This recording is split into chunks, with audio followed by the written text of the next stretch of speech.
Not paranormal but be me. Move into a typical American suburban town. Green Meadows, not its real name. Houses all look the same. Perfect green lawns, nice little fences. But my house is different. Not for the roses or anything, but cause of my freaking lawnmower.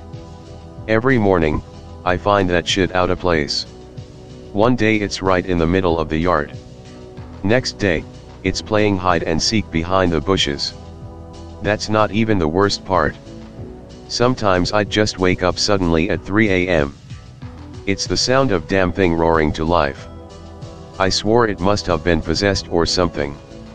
At first I thought maybe some teens or maybe my neighbor Jeff were messing with me. Then one night, I found out the truth. Sun's going down. There's a dude in my yard.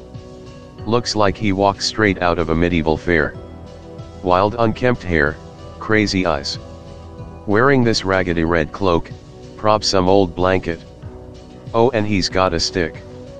Holding it up like it's some long sword. I'm just watching thinking what the actual fuck. Well, at least he ain't here to jack my lawnmower. He's squaring up to it like it's a wild animal. Yeah, you read that right. Like the lawnmower is about to attack him. Decide to chat up Mrs. Simmons next door. She knows everyone's business. Turns out the dude's name is Delbert. Used to be a prof. Taught about knights and medieval history. Went full schizo a while ago. Folks call him Sir Delbert, the local loon. Says he's the last knight of Green Meadows. He's convinced dragons are real. And to him my lawnmower is the big bad dragon of the kingdom. Damn. Alright, so I had to do something about this, right?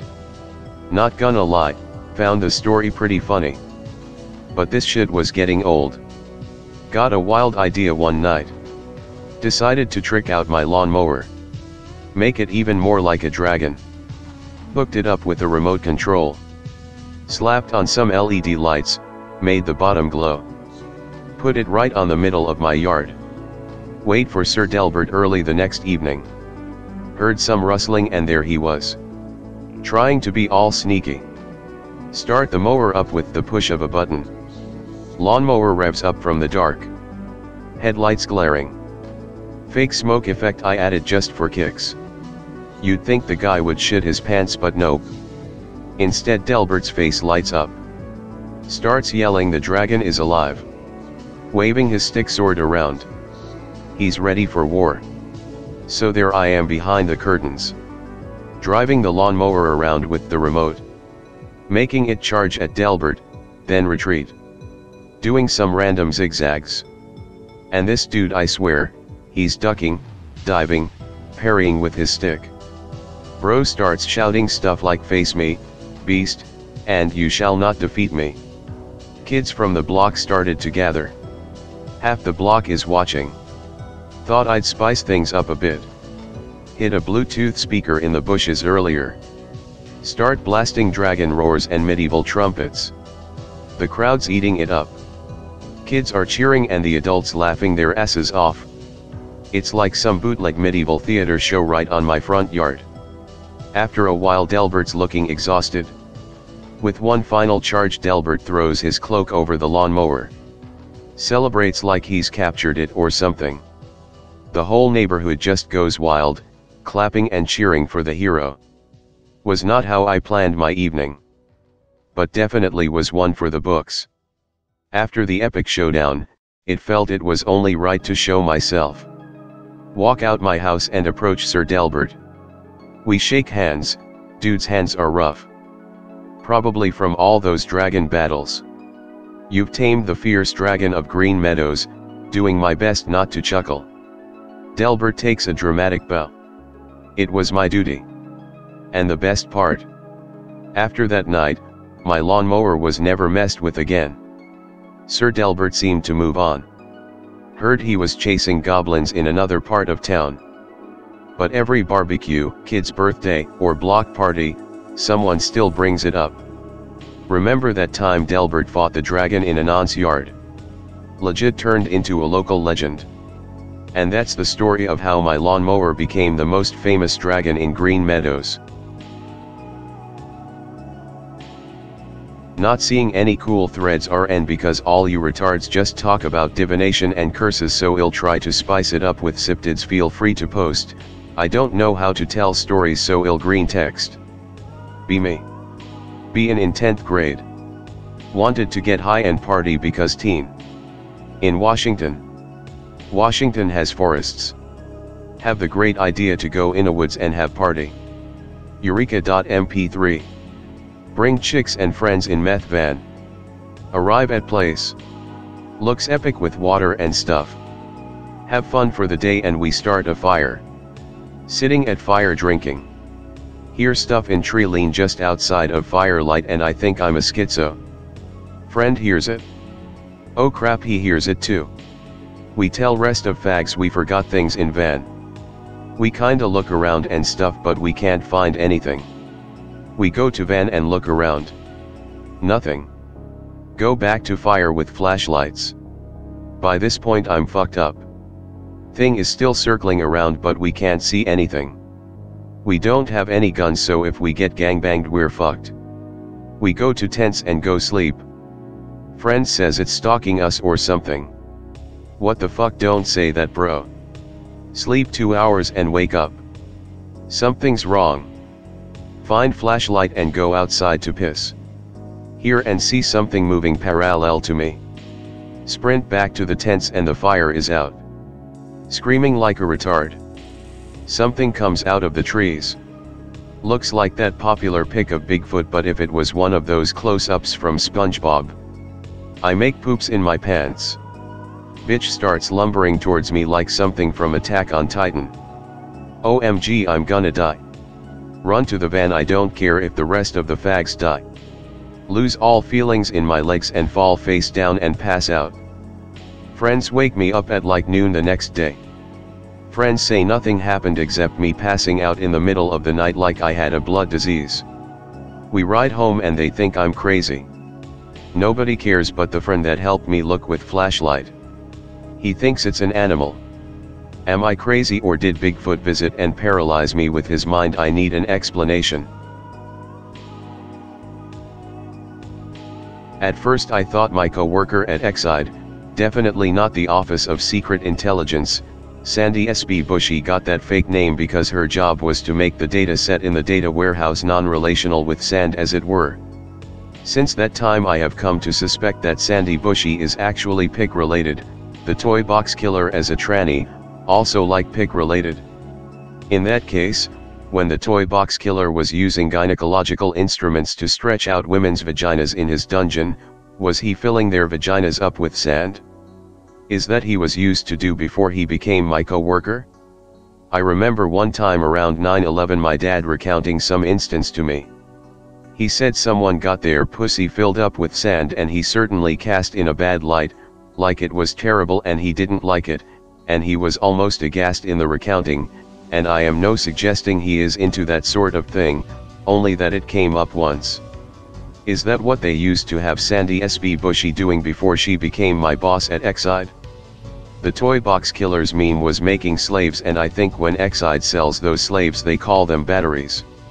Totally unrelated, it says the head of OSI is General Timothy Treister and the third person doing the ETL besides Sandy and I was Tim.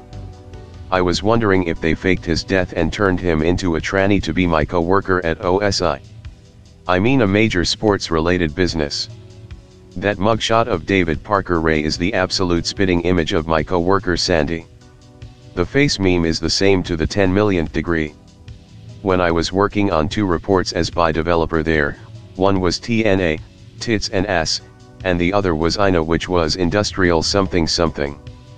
Even before I had ever seen this photo of the killer, I had come to suspect that this was the report for the human trafficking and snuff activities. At Exide, they sell batteries, and I wonder if they are selling children to be drained of blood like the blood bags in the recent Mad Max movies and then calling the children batteries. At Exide, I came across some very unusual project docs. It was an Excel file, but it was so stupidly formatted so that there was no way you could reasonably look at it on single computer screen. you would need like a whole movie theater to view this Excel file. It had rows in it like customer abuse and not analyst. I had seen another project doc like that at my previous place of employment where the whole data system was normal except for this one weird table dbo.site which was the sick D-file table. Although Sandy was a nasty scrawny bitch, sometimes I would see her walk by and her hips would be like twice as wide as they normally looked. This made me think different people were wearing the Sandy mask to sit at Sandy's desk where lies the computer which makes the data non-relational and uses a two-column key DRRT and DRSY, dirt and dirt, Scientology, to hide certain data in a non-standard place where no one using the data warehouse could ever see it. I had seen some transcript or something in which the toy box killer went into some detail about how he hunted for his slaves out in town and then gathered them into his dungeon, and on the show, this tranny is named Hunter Gathers. The time it finally clicked for me that Sandy's whole job to always lie about everything was when I was developing a certain SQL report. The customer was wanting the columns facility type and facility classification to appear in the report, but those columns were getting loaded with the wrong thing. Sandy kept telling me the wrong thing, and then when I started putting her on the spot about why she was always having me redo the report with new but still wrong columns, she pretty much started acting like she couldn't understand English. I did it in front of the manager Rod Williams one day, and she was just completely acting like a crazy person, ignoring the same question when I posed it to her, him, a dozen times in a row. Rod saw her doing that and thought it was fine, and the topic of weekly meeting every week was why Sandy told us the wrong thing in the previous week's meeting. Rod's job is to facilitate her lies. Don't get Rodney Williams mixed up with Rodleen Williams. Rod Williams looks just like the Atlanta child murderer Steve Collins, who is the father of recently notorious gangster El Menco, and Rodleen is a false identity used by my mother, sister, Helene. I documented all of Sandy's bullshit in the audit tracker at Exide. Her gimmick is to always combine existing issues with new issues without fixing them. Every time she says, let's not do issue number 10 and just combine it with issue number 15, then Rod says, okay. Then she closes issue 10 as completed, says, let's combine this thing from issue 15 with issue 21, and then Rod says, okay, and then they close issue 15 as completed. It is a simple gimmick they have going on up there. They get away with it because they are all in on it together. One of the toy box killer's torment was to use electricity both as a punishment and also use random electric shocks as a fuck you to his victims. I have implants in my foot and anus that deliver electric shocks to me during IRL gang stalking incidents and also seemingly at random. I have noticed the one in my anus zap me several times right when push enter on making an anti-Trump post. I think Trump, Putin, and I were all in a meeting together at Exide in December 2016.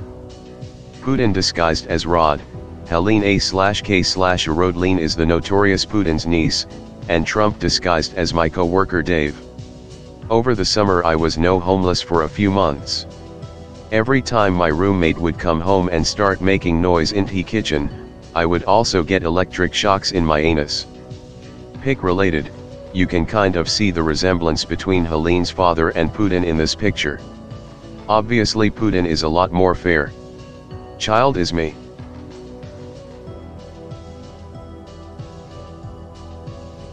I shared this experience on /x/ a little while back, but may as well post again.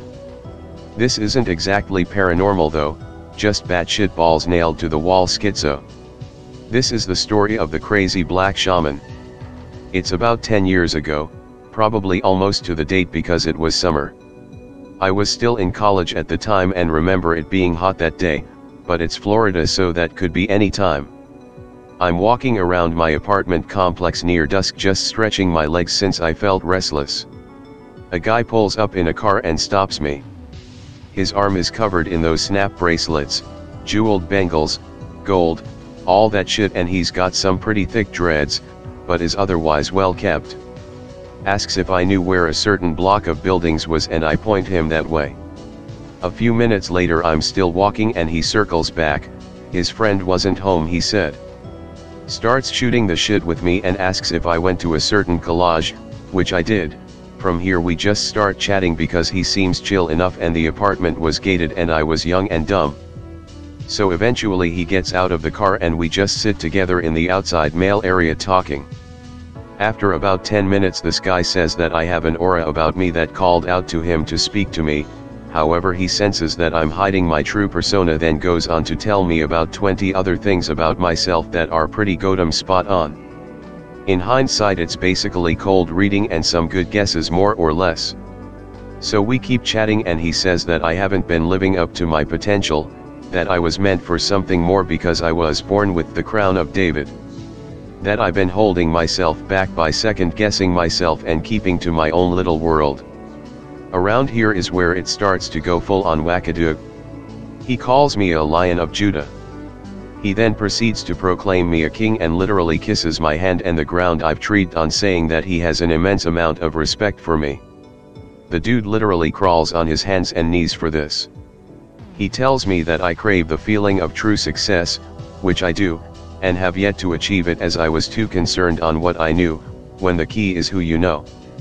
He then goes on to say he's been all over the world, shows me pictures of him hanging out with celebrities and stories about everyone from Michael Jackson to J-Lo, even Bush Sr. His body is covered in trinkets, each one has a story and was a gift. The guy has a great and warm energy about him, always has a smile on his face. He then goes on to say we should become friends so he can help me achieve my goals by helping me network and realizing and coming to terms with who I am. We exchanged contact information. He said that if I wanted I could call him and we could meet at a Taco Bell or whatever later tonight and shoot the shit again. The whole thing felt like some sort of hazy dream. I remember that distinctly, like it wasn't real at all. So after talking about it with some friends and being told hell no, I decide to go meet him because nothing bad can happen at a Taco Bell surely. I arrived and the prophet was sitting at a table by himself smiling already when I got there. We pretty much covered the same things as before despite me trying to start the conversation with small chit chat. The main focus of this one though was realizing who and what I was. That last one strikes me as the most odd in hindsight. The first step being to cast aside my self-doubts and anxieties and do what I wanted, to focus on me for once instead of worrying if everyone else around me was happy and if I could better help others. Standard stop hanging yourself on a cross for other people's stuff, I guess. He mentioned again that I had great power and with that, as I grow into myself and start down my journey that I would be capable of great compassion, or if abused, great evil. He further continued not to concern myself with many things as I had great beauty and my energy drew people to me. He noted this a few times, as most of the people that also came into Taco Bell sat quite close to us despite it being a rather large one. He then instructed me to psychically read him as he had me the night before. I nailed quite a few things, including a blind object test of him having a folded business card in his left hand, but was also spectacularly wrong on a few other things. He seems to think I may have some presence or medium abilities. He then stated that he'd like to go with me to downtown Orlando and walk around the area to help fine-tune my persona by gauging my energies when exploring and interacting with these different people. Consent stress on exploration as there is no discovery without it. Exploration. I have no clue when the first Persona game released, but these are his exact words. Constant use of persona. When I mentioned that I had another friend that would like to meet him and maybe come along, he seemed shocked and asked if I had told her anything about him. I backpedaled with a lie and said that I had not, but thought she and he would get along. He stated that the trek would be about me and that if she wanted to meet him she certainly could, but wanted to focus on solidifying my foundation first. While alarming, he did state that never let them see your hand on the first game. You're still building yourself. If you let her in, you're giving her the blueprints to your foundation, and who knows, she might have it in her head to take out a load-bearing stone one day and fuck you up. I eat a taco and say I'll think about it and leave. We exchange numbers. The weird dream-like feeling hits again during the meeting and drive back. The next day he began texting me on my phone. A phone I no longer have for reasons that will become obvious. This is an except I had saved of it. Him, I had seen you walking around for a long while and always wanted to talk to you. Me, hey, you mind if I bring another friend along? Him, no, you cannot do that, this is your foundation, it must be about you. He pretty much sent that follow-up instantly. We go back and forth a bit more, but there's no small talk, it all goes back to me. In both texts and the meeting he asked if I had mentioned him to anyone after this. He seemed rather intent on knowing. Red flag even to a retard like me. The next red flag came after more texts which made it clear that he was way too fucking interested in me. Every time we've talked he just seems a bit too peppy and focused on me. Every conversation is about me and my potential. Not even my father or preacher, which I had a great relationship with, ever had the amount of interest this guy had for me. On reflection, it's chilling, sort of how cheery Ted Bundy was. My gut reaction after about 2 nights while speaking with him after meeting was a resounding no to his downtown trip. Even by his own advice, I'm making the right choice.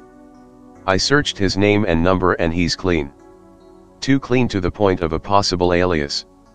No, I did not keep track of any of that after all these years because I wanted desperately to forget and move on. I text him back and say I don't think I can continue this and that I don't think I'll do another meeting and think we should go our separate ways. He calls immediately and there's agitation in his voice. I don't remember much of what was said, but I call the phrase "I'm very disappointed and hurt." I apologize and hang up. An icy feeling of dread washes over me at this point, even though I was sure I had just cut the cord. I ignore it, but I think I may have some intuition after all, because the next year was a waking nightmare. He continues texting me off and on asking how I am and if I've reconsidered. I tell him I'm sticking to my last message, but wish him well. He keeps texting me multiple times a day every day for the next week. I eventually delete his contact from my phone and I block his number. A few weeks go by and I see his car in the distance of the apartment complex. I freeze, but remember, hey, he had a friend who lives here, not a big deal, and just walk in the opposite direction. When I go to my part-time job or college, I see his car parked in parking lots before I arrive. Sometimes on the road. Maybe it was my imagination, but I could swear it was him. It was one of those old boxy Volvos with a yellow Billabong sticker on the back bumper and a CD hung from the rear view mirror. It's been about a month since I last texted him and I'm in the Target on the corner of Goldenrod and University in Winter Park, Florida. Just shopping for some bullshit. I can't even remember what I was buying, but that dreamlike feeling hits me again and I look forward to a plastic display and catch something. In the reflection, he's behind me. About 20 feet away in another aisle. Not shopping or looking at anything. He's just standing there, looking dead ahead at my back. I walk on and pretend not to notice, but leave the store without buying anything. The next day I drive to Walmart and buy a hunting knife. On the way home I stop by the police department and they say they can't help with anything. At this point my stress is through the roof. That's when I get it, a text when driving home from an unknown number. How are you? Hope you're well. Do any fun shopping? Smiley face. Every day from then on I'm clutching this knife, carrying it with me everywhere. Almost once a week I get a text from a new number asking something or talking as though a conversation was being continued. Foolishly I typed out once asking who it was. Come on Anon, it's me, your friend. Your persona should have told you that. I can feel the color drain from my face. Everywhere I went I either saw him out of the corner of my eye or his car parked somewhere I was going on the road, either imagined or not. He's still texting me, always from different numbers. Even at Christmas. I move apartments later on that year to live with my sister, and for a long while everything is fine and quiet. Then the knockings start. About once every other week when I'm home alone there's a knock. Always a random night of the week. The text messages stop and for a while the knockings do too. It's been almost a year since I had seen him at Target. My sister and I are home and there's a pounding on the door. There's a desperation behind it and the dream feeling comes back. It goes on for a full 3 minutes before it stops. She's wide-eyed and begins to quietly sob. Later on, alone in my room, I come to that feeling myself. Text messages continue. It's fun going to new places, don't you agree? I get a new phone, new number, everything. I have a friend drive me to a lot and trade in my car, my sister and I move apartments again and terminate our lease. I get a new job. A bit anticlimactic, but I haven't heard from him since and now possess a very large collection of guns. My new apartment layout also affords me an overwatch position with a kill zone and single point of entry. I started working out and became more aggressive in my career, basically transforming as a person. I haven't thought about the crazy black shaman in a while, but looking back as I've typed this, I almost think he got the change he was looking for in the end. Too long, didn't read, stalkers are scary, buy a gun.